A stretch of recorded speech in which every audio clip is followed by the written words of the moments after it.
WonderWoman Wednesdays. Today we have with us Pratna Modi, a celebrated and critically acclaimed fine art photographer. She films exclusively in black and white, a girl after my heart. Welcome, Pratna. Thank you, Mandeep. Such an honor to be part of your Wonder Woman series. Oh, yeah. Listen, I'm so happy. I must tell you all that I and Pratna met at a health farm, and little did we know this was 2 weeks. We will find a lot of things common, and we have been in touch for the last 5 years, right? More than that. More than that now. More than that now. through Singapore and Paris, and I mean, you were having your exhibition in Amsterdam and London. I'm sorry I missed some of them, but it's so good to follow your work, Pratna, through the Facebook at least. Okay, so I needed to start, and for all of our members to know that. Tell me about what did you want to do as a child? I'm always very curious to know how does people's dreams become into what they are today. Okay, so when I was a child, I was a bookworm. So I was born with my nose in a book probably. And all I wanted to do was read. I didn't really think about anything. And I was a total nerd in school. Like my favorite subject was maths. Oh, yeah. And, we were raised in such a conservative family that, it wasn't really like, what do you want to do in life? It was always like, you have to, my dad was at least very clear that no, my girls will finish college. But it was kind of like, you get married and then you'll work with your husband. So we were not trained to think that we would want something else. Okay, then it's between you and your husband what you want to do. And when I was in college, I realized that, I'm not ready to get married. And especially to somebody, it used to be arranged marriages, somebody I met once or twice. And it was just a very scary thought. So at that time, I thought I'd probably do an MBA and that didn't happen because I had to get married. So I decided to do computer programming. Okay. And I thought that was what I would be doing, but it became quite addictive actually. So I had to give it up for health reasons because I developed severe neck problems. And then I started working with Dad. And I thought that is what I will do, some sort of associated with some business thing. I didn't think I have a creative side, but I'd always been attracted to black and white photography, always. And then once I saw Dayanita Singh taking photographs somewhere, and now she's moved on to color, but at that time it was only black and white film. And somewhere I knew this is what I want to do for the rest of my life. It just clicked. Wow. And so I told my dad, after thinking about it, and, I was kind of thinking business is not for me. I'm not cut out for the corporate world. I realized after working with him for 10 years, I realized that. Oh, I didn't know that. You worked with him for 10 years. I worked with him for 10 years. And then I thought, okay, maybe it's a phase. Let me cut down on my hours because I used to work quite long hours. And I did that. But then I realized I wasn't giving my 100%. So that wasn't fair. Even if I'm working for my dad, I have to give 100%. So I told him, I'm not happy doing this. I want to stop. And he said, what do you want to do? And I said, I want to do black and white photography, film. He thought I'd lost it. He said, you realize it's not easy? I said, yes, but I want to try it. And if I'm not good at it, it'll remain a hobby and I'll have to look for something else. But this is what I want to. And my dad was so supportive. He said, whatever will make you happy, fine. So, Pratna, are there schools and colleges which exclusively, I mean, I know the universities now have a lot of art and film institutes, but when you decided to go, was it easy for you to find out where you could study further or understand some aspects of photography? No, so when I found out about schools, in India, there was, like one course where they were teaching you the basics about film, but it was it wasn't for art. They were teaching it more for photojournalism. And photojournalism is not what I was interested in. Sure. And then I found out about courses abroad. And there's nothing like a full-time course for using just film, because nowadays everybody is doing digital. So even if you go for like a 4-year course to RISD, they'll teach you film, but that's not what you're going to learn for 4 years. Yes. So I had to find shorter, like a I did a 3-month stint at St. Martin's in London. And then I did another 7 months at the School of Black and White Photography, which is a private school in London, which taught only black and white film. Fantastic. Okay.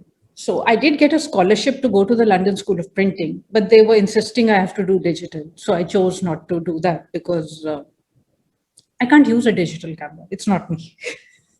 So how do you find this whole shift? Because I see the entire social media inundated with masterclasses on how to use your iPhone to take the best shot, or, telling people, and people are actually taking a lot more pictures than they were anywhere in the world earlier, because the cameras were, now it has become so easy because everybody has it in their hand and clicks it, and all the digital thing. Do you think that the world of the film bit of photography is becoming very limited, and only the artists and are keeping it as a photography? Yes, I think only artists are keeping it. And now there's a little bit of revival amongst the artists because they have realized that it's a much purer form.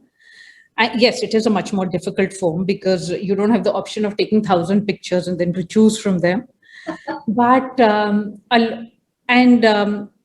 I think artists, when they're getting a little, financially comfortable, at least for their own personal thing, they're sticking to film. Yeah. Because it is a much more expensive process. And I remember one of the first things my professor at St. Martin's taught me. He said, he showed us some photographs which were considered amazing by anyone's standards. And he said this was taken by a woman some, I don't know, 50, 60 years back, using a very basic camera, no fancy lenses. And he says, this is the thing, that either you have the eye and you understand light, or you don't. So no matter what equipment you buy, you will be only able to take average photographs.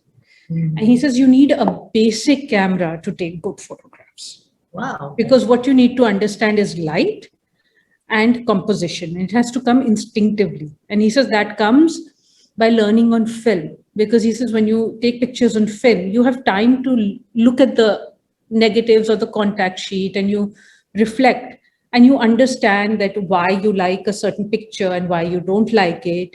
And then you'll see maybe you've taken 2 shots of the same composition, but from slightly different angles. And then you'll understand how the light is falling. And he said, then it becomes instinct. He said, what happens is digital is you look at it, I don't like it, delete. You don't think why you don't like it. Or you crop it. I mean, that's what people are doing. Or you crop. You can crop even in digital, but there's a limit to how much you can crop. But he says, actually, what happens is everybody is quite they want everything instantaneously nowadays. So he says, with the digital camera, most anyone can become a photographer. But who are the photographers that you like, Pratna, Indian and global? And also I wanted to ask you, like we have professional groups, there are for corporate people, all engineers or all the HR people and things like that. Do you guys have, I know that you go for each other's openings or your exhibitions, but do you have something in which you meet and tell each other about what you like and not like? Unfortunately, the art world is no longer like that.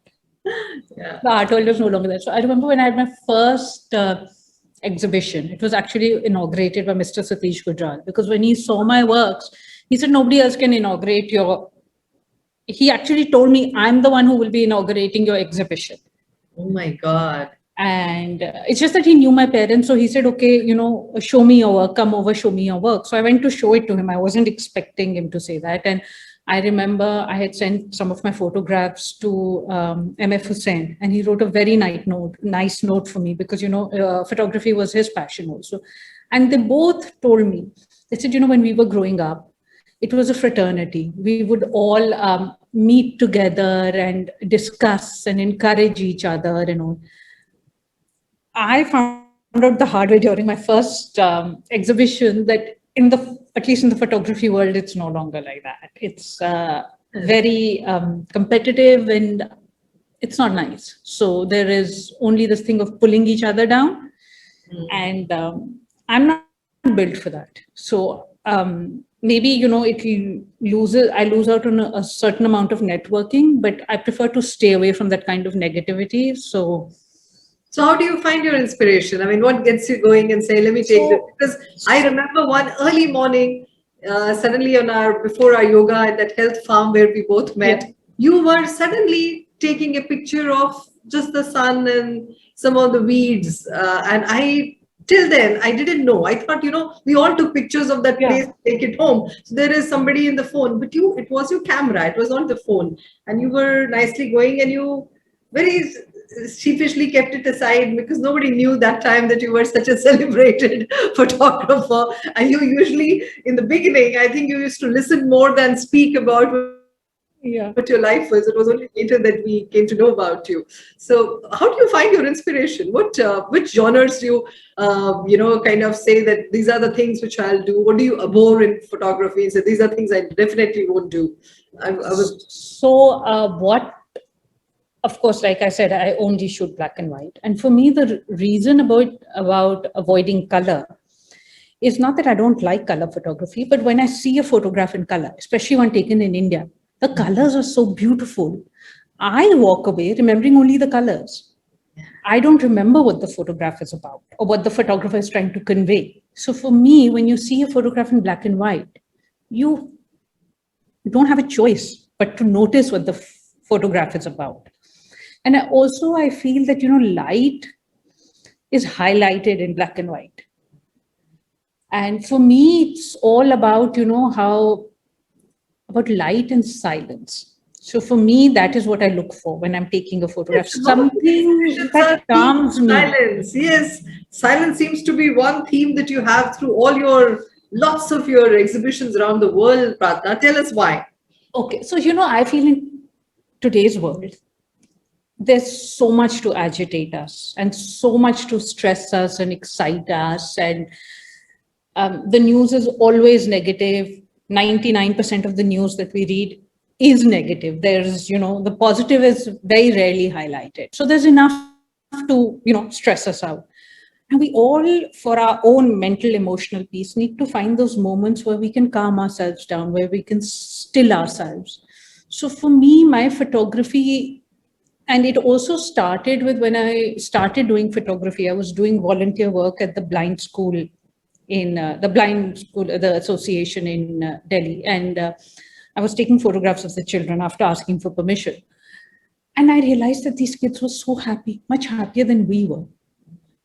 And I thought, if they can be happy, we who are so privileged to at least have all our senses, why can we not be happy? So it was just about, we must look in everyday life. Maybe it's just about the way the light is falling through a certain window or a door or something that, that thing can, if you just stop and pause, that thing can be something that just calms you so much because, you can connect with yourself. And for me, that's what my photography is. So I find it everywhere, whether it's landscape, architecture, still life, people. When I do people, it's not so much portraits because it's not a photojournalism kind of thing. It's about more like showing people in a certain setting. So, Ratna, are all your pictures on your website? We will send that to the people anyway. I just wanted to tell everyone, I have pages of global exhibitions and awards that Pratna has won, and I think we will post them and the link to her modiphotos.com. yeah. Am I right? So that they can check these out, and also have some of the pictures as part of this thing. Tell me about all these, international photography awards and also the global things that you get into. How do you put yourself out there? Is it's a kind of a fraternity, or you're constantly? It's a very slow process. Okay. Because first your work has to be, from the gallery's point of view, there are just so many artists out there. So initially I thought one can just approach galleries directly, and it doesn't happen because, they say that there's so many people approaching us, we don't have time to look at everyone.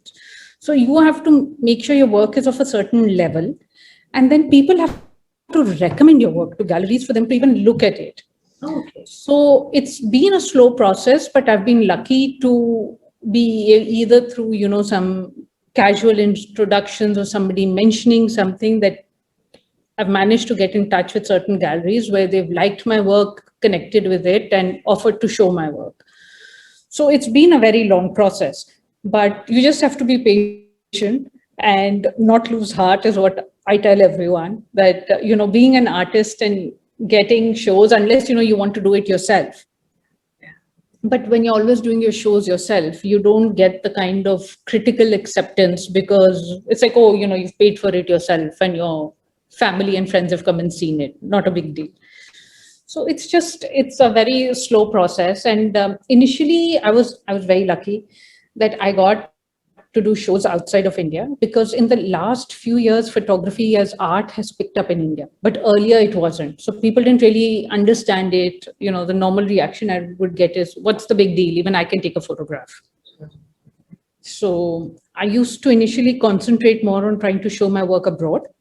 And now it's being accepted more in India. I know. And I see that every time that you have traveled to some of the places, and animals are definitely some of the themes that you have covered beautifully when you, I think, went last time to Tanzania or something. And Yes. you've done some of the temple series. You've done so many of the things when I look in the past. In fact, one of the pictures, which was my favorite, was the old man sitting and a little boy looking whatever in his eye. I don't know where you took that. I mean, quite a few That of. was at the Jama Masjid in Delhi. Okay, okay. So I know that you go through these things, and then a lot of the pictures come out, and you always pick 3, 4 of that trip, which become your iconic ones, which where you remember the whole thing by. So considering the pandemic, all our travel has been very limited. How have you kind of kept yourself inspired, or what have you been working on? What's next in store for Pratna Modi? What's coming next? Well, now what's in store is, now thankfully it's opening up. Ah, So I can travel. And I was recently actually in New York. So I managed to do some photography over there. And the thing is now, hopefully, to the one place I haven't really had an exhibition is New York. So that's my next goal, trying to do that. And hopefully just travel. So for me, the fact that I get to take photographs is very rewarding. The fact that I get to travel and do it is very rewarding. So for me, the exhibitions are a bonus. It's not my aim. My aim is just to take photographs that I can enjoy. you take some of the most amazing street pictures and you make them talk. I mean, they say a picture says 1,000 words. You're like, you just stand somewhere and you take them. And I've seen some of those. They're really out of the thing. Did you manage to do that in New York? In New York, no, not so much. I didn't do street photography this time because just the atmosphere was such that, and especially with, so much homelessness around and stuff, that isn't what I want to show. So, and it wasn't so safe also to be, I had been scared by people that, don't roam around with your camera right now. So I did take photographs, but there wasn't so much street photography this time. No, I think the emotions that pictures bring in all of us. We've been within WiP as well. We went through this wave where so many of the people, their families, and their members themselves were going through COVID.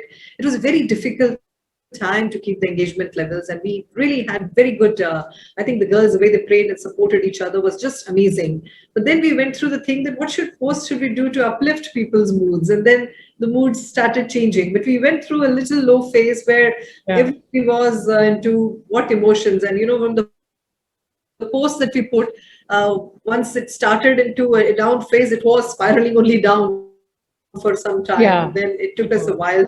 Yeah. But I just hope, I know people are already predicting the third wave. It's scary, but I just hope everyone stays safe, and the next few months is good for everyone personally, and that's what I pray. I just wanted to ask you about what are the things which your own success mantra. You have your own life goals, and we all talk about it, but all the girls at WIP are often talking about that. We want to hear what all inspiring women, what is their success mantra. What would you like to share with our women at WIP? So I think my success mantra is that in my photography, I like to stay true to myself. So there are so many galleries who've told me to do a certain kind of work, which I'm not comfortable with. I'm not comfortable in going and shooting poverty. I am not comfortable with, there's a lot of when it's like I see there might be very beautiful moments, but which I consider too private, even if it's in a public space. Some things they should remain in your mind. Everything doesn't need to be captured. So I just feel that, in the end, you have to be able to live with yourself, especially when you're alone and you reflect. So for me, if you stay true to yourself, you will get where you want to. And I've always noticed if I try to take a photograph that I'm not very comfortable taking, it comes out below average. I've tried it. Because for me, it's, it doesn't resonate with me, so I can't capture it beautifully. Maybe if the same image somebody else could capture it very beautifully, but I can't. Very well said. Thanks, Pratna, because I think this is so for every profession that we are there. To stay true to yourself and then that brings out the best in you. And this is something we've been often discussing it on our platform as well, because as to what gets you going. And a lot of people say that, we were also discussing a theme like fake it till you make it or something like that. But if you are really true to what you believe in and you have the courage of the conviction and to sticking to that, I think it goes a long way. It has been lovely to chat with you today, Pratna, and we will keep in touch. And I hope you keep visiting our website and seeing what's all in happening. We're really welcome to having you with us, and look forward to get in touch. Thank you so much, Mandeep. Thank you so much for having me. Take care. Bye. Bye.